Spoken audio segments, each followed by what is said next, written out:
And then especially when they have something that they really fear that if people knew this one thing about me, I would be rejected. People would stop following me. They may even stop following Jesus. And so they've got to have the walls to protect themselves, their career, their job, their family, the ministry that God called them to, and the people that they're leading. And it's a lot to carry. And it's a shame that it's impossible to preach good theological confession and to help people speak the challenges in their life when they're unable to live confessionally up to date with anyone on a regular basis in their life.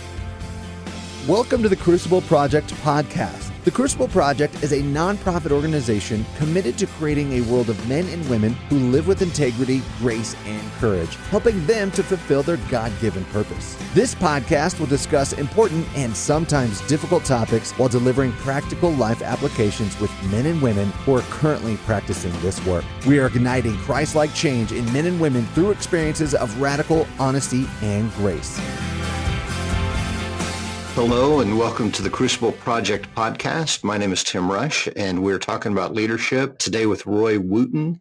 Roy Wooten is the most accessible CEO of any well-run organization I've ever seen. So Roy, thank you very much for being with us this morning. You bet. It's a pleasure to be with you again, and always a pleasure to serve whatever way I can. And thanks for the invitation. Thank you. I asked Roy, would he come back and talk with us about leadership in a specific area, leading pastors. In the Crucible Project, we talk a lot about creating the world that we want to be a part of. And that includes creating the families we want to be a part of and creating the churches we want to be a part of. And I see Roy leading pastors well. And it makes me think, I don't know if every church member realizes the leadership capacity they have of leading their own pastor. There's something that Roy does for ministers that is just really beautiful. And so I'd like to unpack a little bit about how everyone can participate in creating the church that they want to be a part of by helping lead their pastor. You know, what's interesting is in my vocation over the last few decades, I've met a lot of pastors for the purpose of becoming a referral source for whatever I was leading, whatever ministry God had me leading. And it's amazing how often the conversation by being a person who is safe and open and vulnerable, how often that ends up being a little bit of a counseling session for them, that they feel safe enough to start telling one of their challenges or multiple challenges or what's going on in their life, just because I'm sitting across from them and I've modeled some vulnerability myself and made it safe for them. Now, not all of them do. But, I was up in Green Bay and met with a few pastors. I met with one who just like 10 minutes into the conversation, he just, it was like, oh, you're from out of town and you have some counseling experience. But let me tell you everything, And I was able to hold space and be with him and pray. And one of the things, Tim, and you and your lifetime of ministry and, my long lifetime of ministry, one of the things that is an extra layer that I think most pastors have is that there's a lot of risk to be totally vulnerable and honest about challenges in their life. And I think it's a great disservice for a pastor who may be listening now who doesn't have a safe place where they can let their hair down and talk about the guy that they, visited in the hospital, married, their children buried, who just walked away and and they thought they were friends. They were doing life together, and the wound that caused them. And there's no place for them to talk about it, or the challenges in the marriage because they've got to be somehow perfect to everyone and be a model of what marriage looks like. And there's no perfect people, so there's no perfect marriages.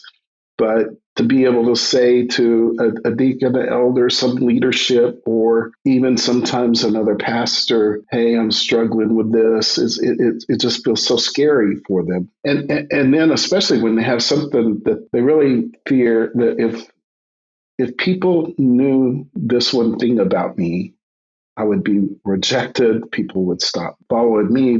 They may even stop following Jesus. And so they've got to have the walls to protect themselves, their career, their job, their family, the ministry that God called them to, and the people that they're leading. And it's a lot to carry. And it's a shame that it's impossible to preach good theological confession and to help people speak the challenges in their life when they're unable to live confessionally up to date with anyone on a regular basis in their life. From my perspective, whenever I look at the global church, especially the evangelical churches, confession is one of the least preached about things, right? And the way that we do confession is, I believe, what Scripture teaches about living confessionally with each other and bringing my burdens to one another so that uh, according to James 5:16, there's healing, right? There's healing in it. And the research that Brene Brown's done in shame, around shame and shame reduction, says that the way that shame exists is that it's a secret.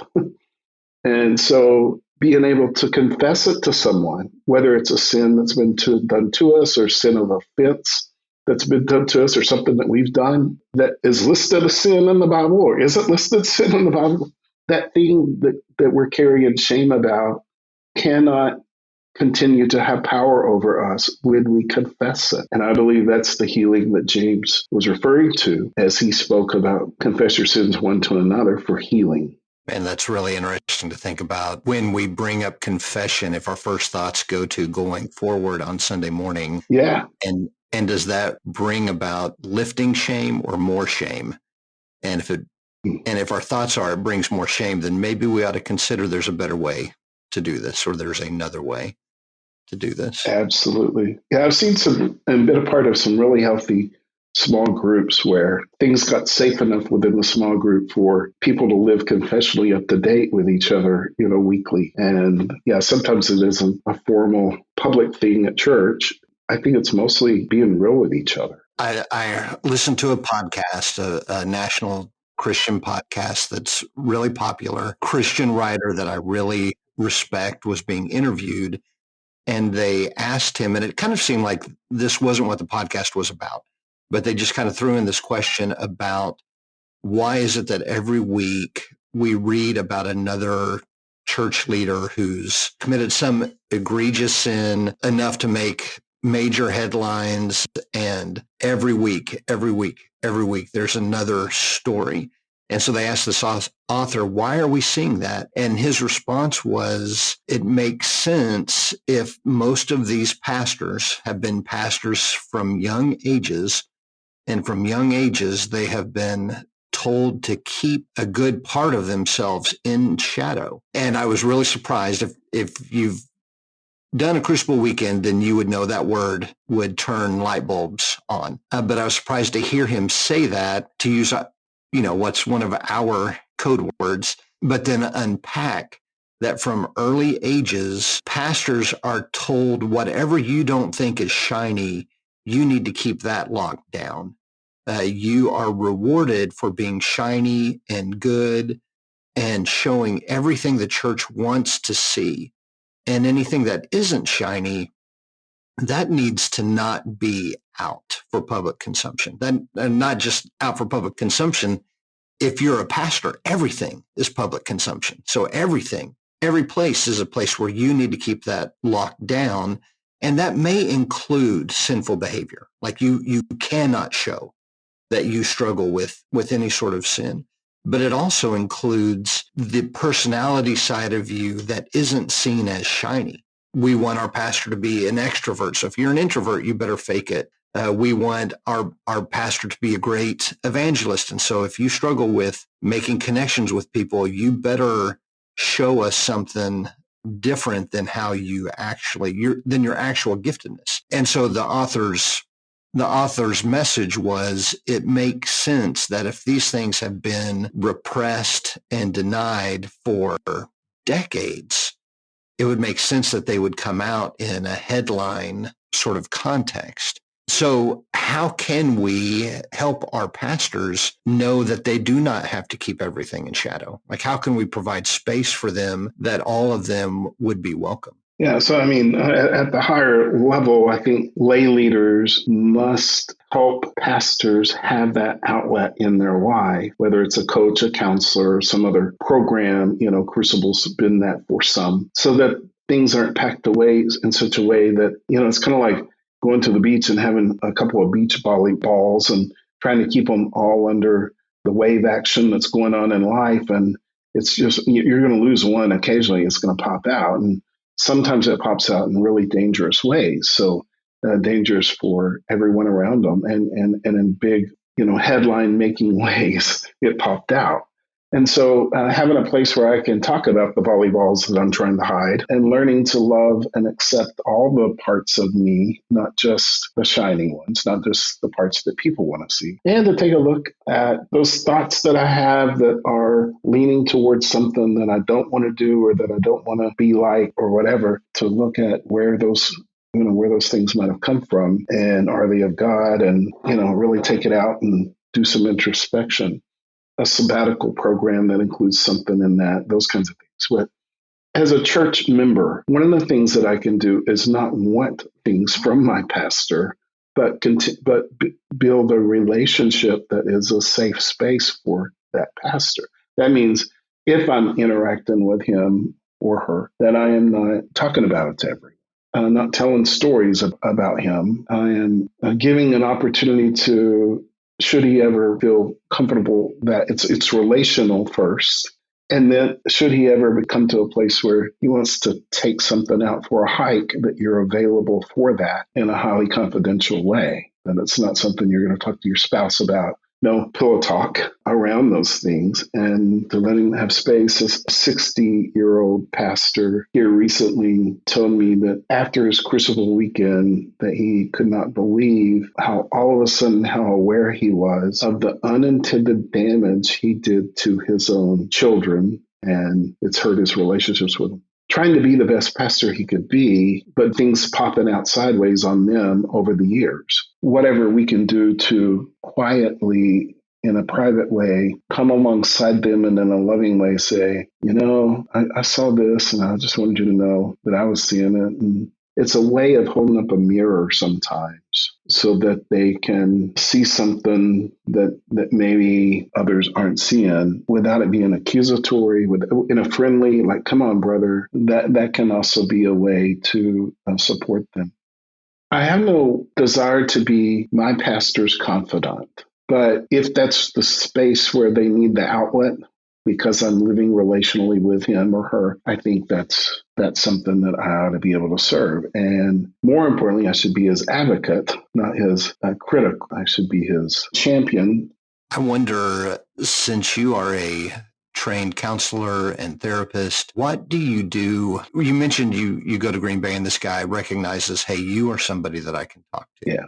So is there something, before you speak, before you tell them you're safe here, is there something with your nonverbals or with your posture and that says to somebody, you're okay with me, I'm accepting you?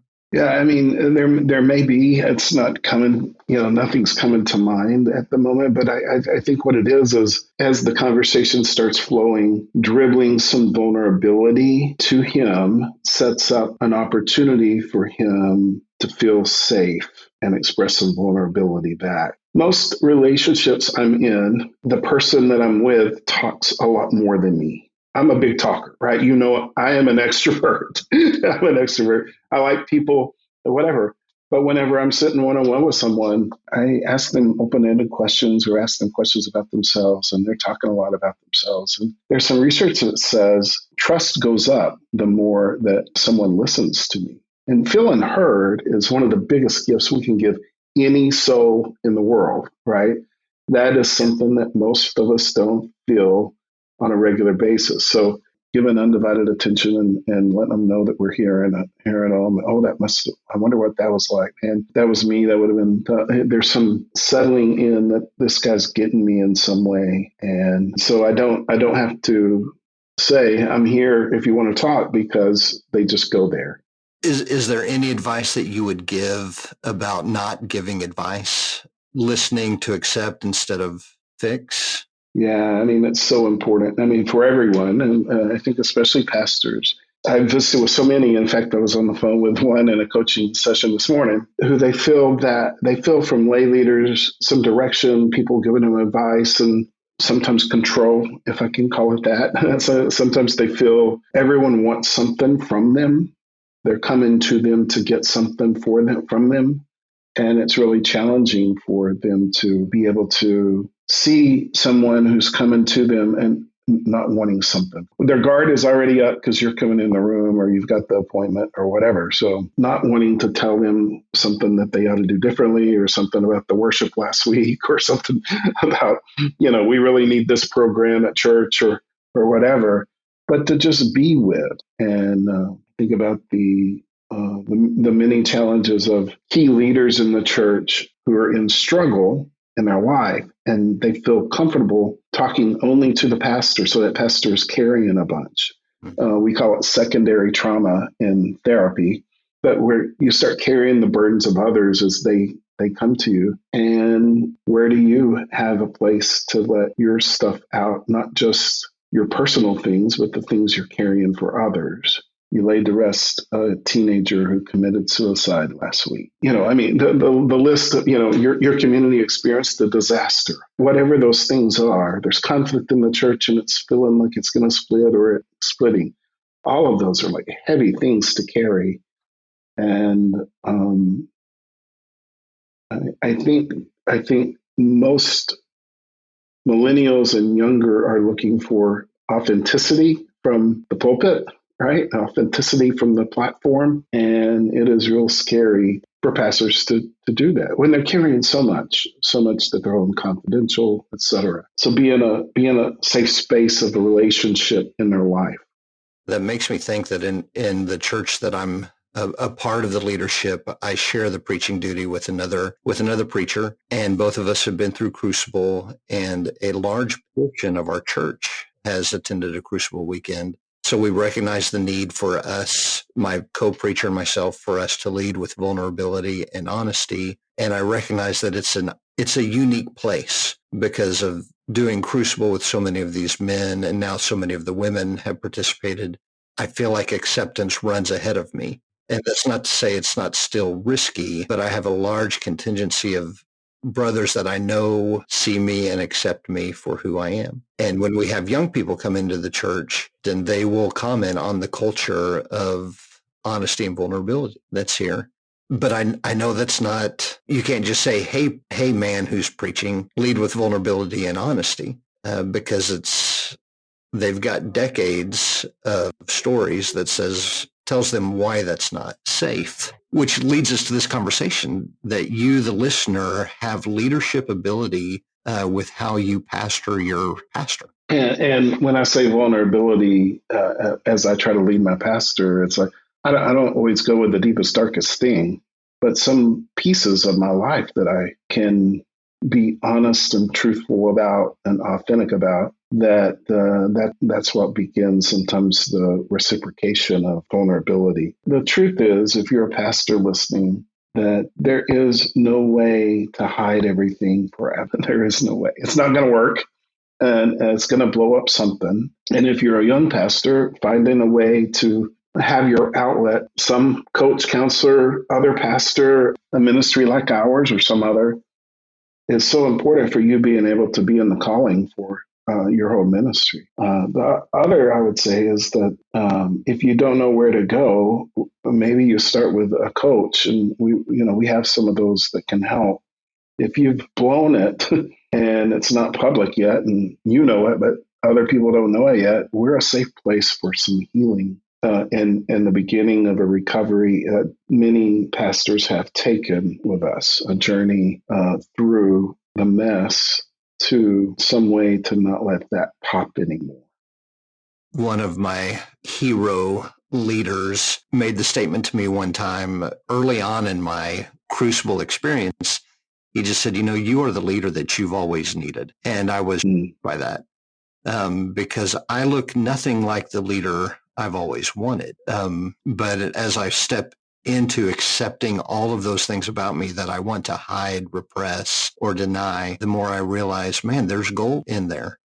I'm more introvert than extrovert, but I was trained that to be a good Christian minister, you should be an extrovert. And so I would hide that introvert part of myself, and it affected my relationship with my wife because she had to run interference for me. She had to be the bad guy in situations where she didn't want to be the bad guy because I could not admit to myself that I needed space for self-care. And so it was all coming out sideways, and it was affecting our relationship. There's nothing sinful about being an introvert, but a part of my training was that's not acceptable. Be an extrovert whenever you're in public. And nobody said that, but that's what I heard. Yeah, so it makes sense that if there's a part of myself that I won't accept, that it's causing chaos somewhere down the line. And once I could put my finger on it, it was not a surprise to my wife. Like, she had been seeing this for a long time, but there's nothing that she could do to inform me of it until I was ready to look at it. Well, those things, whether they're sinful or not, are deny you from really living out fully all the blessing that you could be for those you lead when you're hiding it, repressing and denying it. And there's striving in holding it down. There's striving and effort and energy to blocking off parts of yourself. And when you've been in ministry, 20 years and 30 years, I think you get to the point where you even deny it to yourself so that you become unaware of who you really are. You're in self-denial and you're totally unaware, and you don't know it. Other people can see it, but you don't know it. Yeah, Nathan busts David with a metaphor. And what happened, and my memory is at Psalm 51. I'm sorry, I'm not sure about that. There's this metaphor of all the what shame was causing him in his body, all the striving around the shame of it all, and the relief that he got when he began to accept that he had been, a murderer, adulterer, etc. He stepped into that there was relief in his body right there, beautifully said in Scripture. So we think we can think these things away or put them out of our mind or whatever, but they live in our body and they affect our soul, our head and our heart in ways that keep us from being all that we could be in the ministry God's called us to. Yeah, so if you are a pastor out there that has attended the Crucible, you should know that we do have pastor groups. Not all pastors need this, but there are some who feel like they cannot be open and honest with the people that they minister to. So we offer a place for that. And if you would like more information about that, you can email me, timrush@memorialdrive.org, timrush@memorialdrive.org, and I would be happy to connect you with one of those groups. I assume we'll be restarting a new round in January. If you have a pastor who hasn't attended the Crucible, you can't make them. And you need to be careful with how you invite. But my goodness, this could bless your church. But if they aren't ready to be invited, you can lead your church by how you love your pastor, by how you accept him, encourage when you hear vulnerability. Give him a positive feedback loop. Give him or her that acknowledgement that they are heard and seen and accepted. So if you have more questions about how to pastor your pastor, how to provide a safe space for them and encourage them, please reach out, because we do want to be a place that blesses pastors and your church. I reached out to Roy to ask him about this interview when he was coming off an initial weekend that was specifically designed for pastors. it ran from Monday night to Wednesday afternoon instead of a regular weekend so that they wouldn't have to miss a weekend with their church body. So Roy is very proactive in how to provide spaces for pastors to be honest and open and receive the healing that they need. So thank you, Roy, very much for that. And is there anything else that you would like to say to close this out? Yeah, I think what comes to mind is that even if a weekend isn't something that they're ready for, we have good coaches, Crucible certified coaches that can help along the way. And that may be a resource for them as well. Yeah, and there are quite a few coaches that are pastors themselves or have a long history of being a pastor. I'm so grateful for the man who coaches me and his years of experience with ministry. That man, it is the best place to sit and say, "Hey, I have this question. I don't know what I'm doing." So yeah, I just want to echo that encouragement. Well, thank you, Roy. Thank you so much for spending time with us this morning. Yeah, so I hope your day is blessed and that you see your potential in how you can create the world that you want to be a part of.